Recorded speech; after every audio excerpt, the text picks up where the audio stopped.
तो दोस्तों आप देख सकते हैं कि 9वीं और 11वीं में 5वें विषय में फेल को लाना होगा 33 अंक। ये तो रही दोस्तों पहली बात। और कल जो मीटिंग हुआ है उसमें बताया गया है कि झारखंड एकेडमिक काउंसिल 9th के आधार पर 10th का रिजल्ट तैयार करेगी और 12th का रिजल्ट 11th के आधार पर तय करेगी। इस पर मुहर लग चुका है। तो आप इस आर्टिकल में देख सकते हैं कि मैट्रिक इंटर परीक्षा 2021 के परीक्षार्थियों के मूल्यांकन की प्रक्रिया तय कर दी गई है।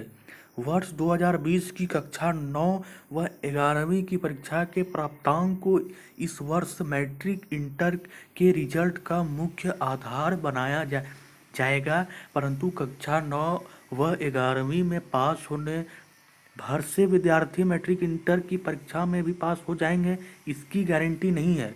देखिए दोस्तों, यहाँ पर एक बहुत बड़ी बात कही जा रही है कि अगर आप 9th और 11th में पास भी हैं, जो इसमें बताया जा रहा है, तो गारंटी नहीं है कि आप अगले कक्षाओं में भी पास होंगे। इसको पढ़ते हैं। इसमें लिखा है कि कक्षा 9 और 11वीं की परीक्षा में 5वें विषय में फेल विद्यार्थी को मैट्रिक इंटर की परीक्षा में संबंधित विषय में 33 अंक लाना होगा। तो ये एक बहुत बड़ी बात है। तो यहाँ पर लिख कर आ रही है कि अगर आप किसी एक सब्जेक्ट में फेल थे 9th या 11th में, तो आप पर खतरा हो सकता है, तभी वे परीक्षा पास करेंगे। अगर आपका 33 अंक, अगर उस 5वें विषय में अगर आपका फेल थे आप 9th या 11th में, और अगर आप 12th में भी 33 अंक नहीं ला सकते हैं, तो आप फेल माने जाएंगे। अब देखिए आगे क्या बताया जा रहा है। इधर रिजल्ट तैयार करने की प्रक्रिया तय करने को लेकर झारखंड एकेडमिक काउंसिल द्वारा गठित कमेटी की गुरुवार को बैठक हुई। जी हाँ दोस्तों, कल ही बैठक हुआ है और कल मुहर लग चुका है इस पर। इसमें रिजल्ट तैयार करने के लिए विभिन्न पहलुओं पर विचार किया गया। इसके बाद कमेटी ने रिजल्ट को लेकर अपनी अनुशंसा झारखंड एकेडमिक काउंसिल को सौंप दी। दूसरी यहाँ पर लिखा है दोस्तों, कक्षा 9 व 11वीं में 5 विषय में से 4 विषय में पास होने पर प्रमोट होते हैं विद्यार्थी। मैट्रिक इंटर में 6 विषय की होती है परीक्षा, 5 में पास होना अनिवार्य होता है। जी हाँ दोस्तों, आपको मालूम है कि मैट्रिक में 6 विषय होता है जिसमें एक एडिशनल होता है, लेकिन 5 में अनिवार्य होता है पास होना। और यहाँ देखिए दोस्तों, फॉर्मूला भी दे दिया गया है कि 5वें विषय में पास मार्क्स लाने का फॉर्मूला क्या है। इसको जरा सा आप लोग ध्यान से सुनिएगा, यहाँ पर आपको सब कुछ क्लियर होता हुआ नजर आएगा। 5वें विषय में पास मार्क्स लाने का फॉर्मूला कमेटी द्वारा तय की गई है।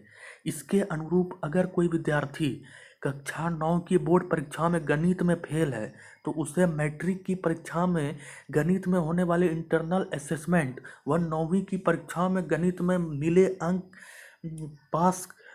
अंक को जोड़ाकर 33 अंक लाना है। 33 अंक प्राप्त करने के बाद विद्यार्थी उस विषय में पास हो जाएंगे। तो इसको ऐसे समझिए दोस्तों कि अगर आप 9th में 33% अंक नहीं ला सके हैं, और वही अंक आपका, मान लीजिए आप समझिए कि अगर आप 9th में उदाहरण के तौर पे अगर आप 33% से मान लीजिए आप 32% अंक लाए, और आपको अगर प्रैक्टिकल में जो 20 नंबर का इस बार हो रहा है, उसमें 20 में से आपको अगर 10 नंबर भी दे दिया गया, 5 नंबर भी अगर दे दिया जाता है, तो आप पास हो जाएंगे। ये निर्धारित करेगा कि आपका 9th में परसेंटेज कितना है। मान लीजिए कि आपका 20% ही मैथ में मान लीजिए आपने लाया है, उस समय में आप फेल है 9th में, तो आपको कितना नंबर का जरूरत पड़ेगा? 33 के लिए 13 नंबर का। तो ऐसे समझिए, तो इस प्रकार से आप पास हो जाएंगे। यहाँ पर बोला जा रहा है कि आपका 9th का मार्क्स और प्रैक्टिकल मिला के आपको अब 33 नंबर लाना है। अब जो आपका जिसमें आप फेल थे और प्रैक्टिकल में अगर आपको सपोर्ट मिल जाता है, तो आप पास हो जाएंगे। लेकिन यहाँ पर एक और बड़ी बात निकल के आ रही है कि सभी विषय में इंटरनल असेसमेंट नहीं, जिन विषयों में प्रायोगिक परीक्षा होगी उनमें इंटरनल असेसमेंट नहीं किया जाएगा। उन विषयों में प्रायोगिक परीक्षा के अंक जोड़े जाएंगे। इंटरनल असेसमेंट 20 अंकों की होगी। यह विद्यालय कॉलेज के स्तर पर किया जाएगा। जी हाँ दोस्तों, यहाँ पर एक बहुत बड़ी खबर है कि जिस सब्जेक्ट में आपका प्रैक्टिकल नहीं होता था, उस विषय में ही आपको सिर्फ 20 नंबर का इंटरनल असेसमेंट दिया जा रहा है। लेकिन अगर जिस विषय में आपका हो रहा है, जैसे इंटरमीडिएट में साइंस स्ट्रीम का मैं बात करता हूँ, कि अगर किसी विद्यार्थी ने केमिस्ट्री में 30 में से 27 नंबर लाया, तो वो उसका वो इंटरनल असेसमेंट नहीं गिना जाएगा, क्योंकि वो 30 नंबर पहले से हो रहा है उसमें प्रैक्टिकल।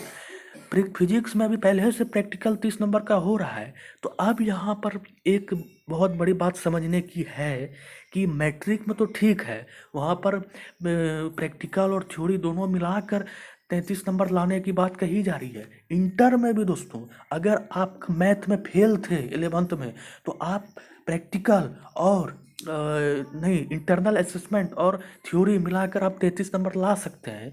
लेकिन अगर केमिस्ट्री और फिजिक्स में आपका 11th में अगर आप फेल थे, तो यहाँ पर मैं आपको एक बहुत बड़ी बात बताने जा रहा हूँ, इसको आप ध्यान से सुनिए।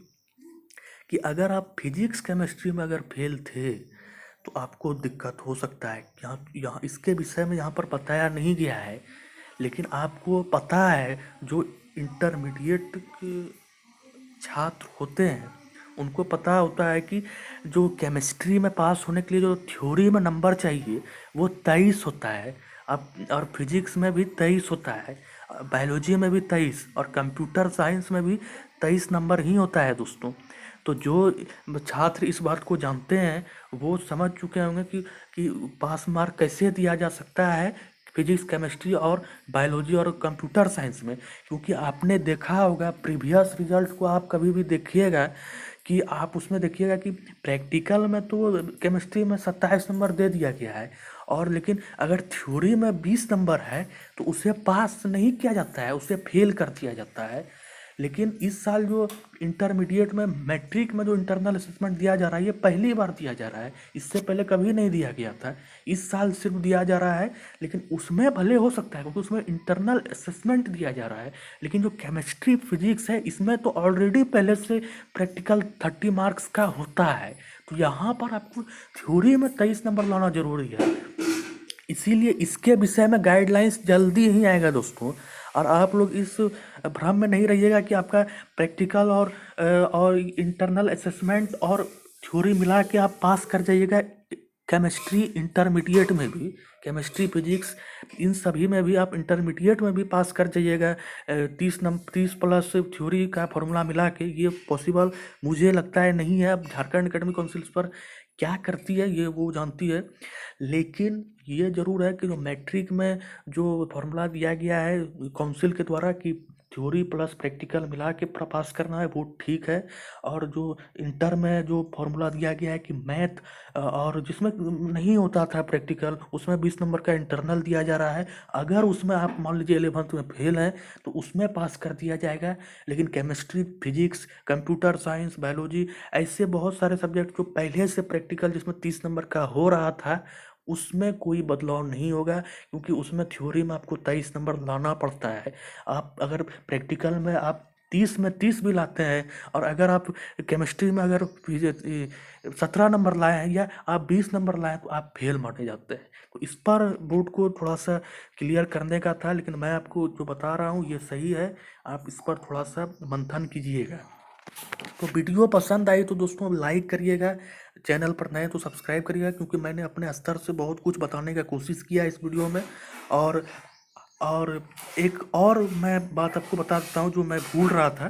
देखिए